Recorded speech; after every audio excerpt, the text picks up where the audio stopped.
Bem-vindos à nossa análise. Hoje a gente vai direto ao ponto, né? Mergulhar na ata da última reunião do Copom, aquela que rolou nos dias 17 e 18 de junho. O Banco Central divulgou hoje, dia 24. E olha, para essa conversa a gente está usando o documento oficial mesmo, viu? Material selecionado pelo professor e contador Luciano de Abreu. A ideia é destrinchar os pontos principais, pensando em quem investe, quem tem negócio, enfim. Vamos lá desempacotar isso. Para começar, a decisão que todo mundo esperava. Selic para cima. Subiu 0,25 ponto percentual. Com isso, nossa taxa básica foi para 15,00% ao ano. E ó, decisão unânime, tá? Todo mundo votou igual. Exato. E o interessante é entender o contexto disso, né? Porque subir, mesmo que pouquinho. A ata mostra um cenário que continua desafiador. A inflação de agora, e principalmente as expectativas para 2025, que estão lá em 5,2%, e 2026, 4,5%. Elas continuam, assim, bem acima da meta. E as próprias projeções do BC, né, do cenário deles, também apontam para isso. 4,9% em 2025, 3,6% em 2026. Ainda fora do centro da meta. Entendi.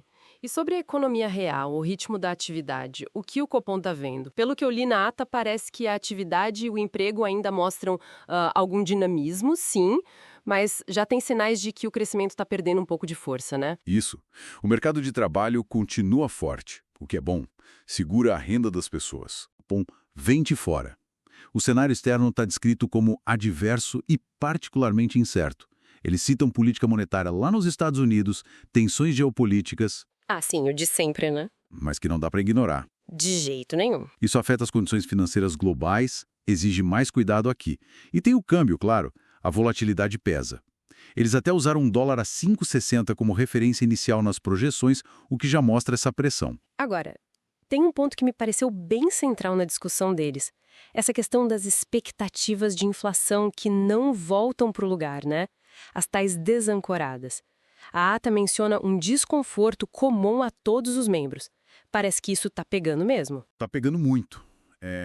Assim, um sinal de que o mercado, as pessoas ainda não compraram totalmente a ideia de que a inflação vai convergir para a meta no prazo que o BC gostaria. E a consequência direta disso, né, é precisar de uma política monetária mais apertada.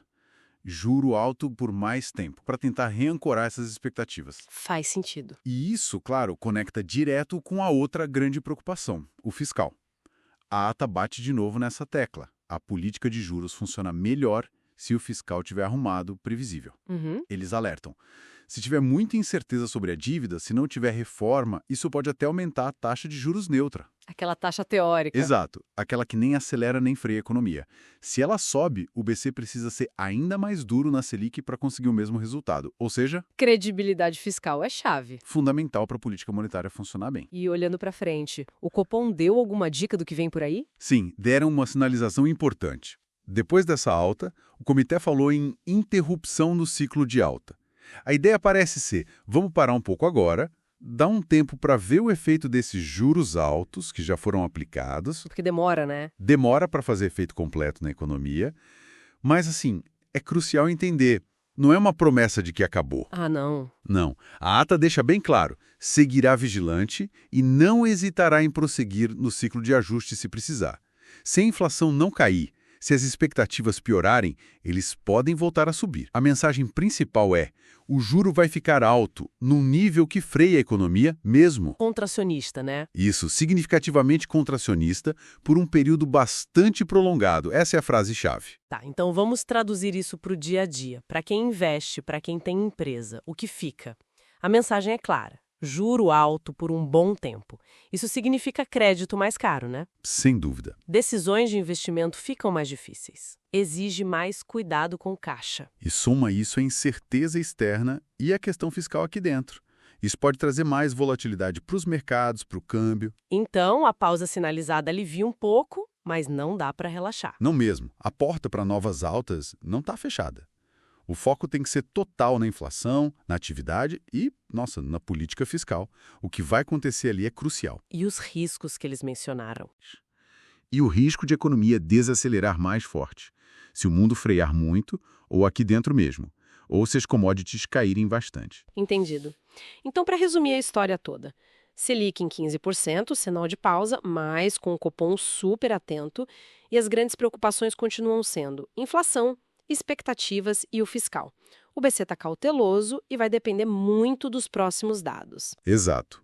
E fica uma reflexão, né? A ata fala tanto da necessidade de políticas previsíveis, críveis e anticíclicas, principalmente a fiscal. Como que as próximas decisões do governo nessa área fiscal vão conversar com essa postura do BC? O que seria o gatilho para eles voltarem a subir o juro? Ou para confirmar que esse platô vai durar mesmo? É o que todo mundo vai ficar de olho nos próximos meses, com certeza. Perfeito. Agradecemos demais a companhia de todos nesta análise da ata do Copom. Lembrando que esse material importante foi selecionado pelo professor e contador Luciano de Abreu. Se você curtiu, se achou útil, não esquece, deixa o like, compartilha com quem pode se interessar e, claro, ativa o sininho para não perder as próximas discussões, né? Até a próxima!